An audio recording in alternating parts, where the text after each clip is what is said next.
But I mentioned almost in passing, Ingrid, the late Duke. Forget nationality just for a moment.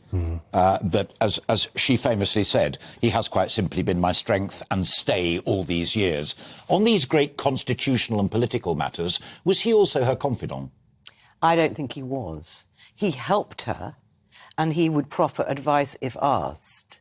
But he was very, very careful to state. He never, for instance, looked at the state papers.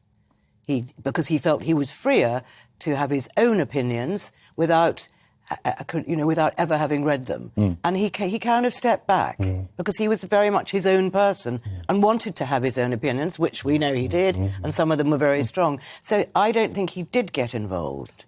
Only in the Christmas broadcasts.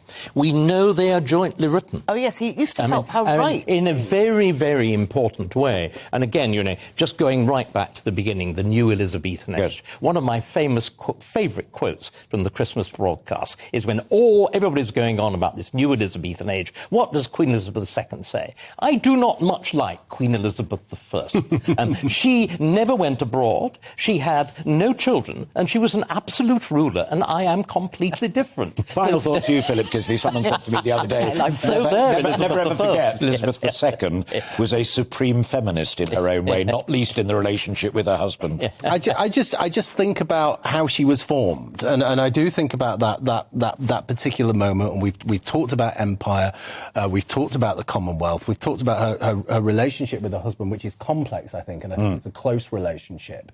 And I think she's just such a fascinating figure. One other thing, very quickly. For me, she's an absolute symbol of small c conservatism in the sense that she connects the past with the present and the future. I think the whole royal family does that, but she in particular absolutely really does that. Conservative with a small c. Conservative with a small c. Some of her most exciting conversations about technology were with the Labour Prime Minister, Harold Wilson.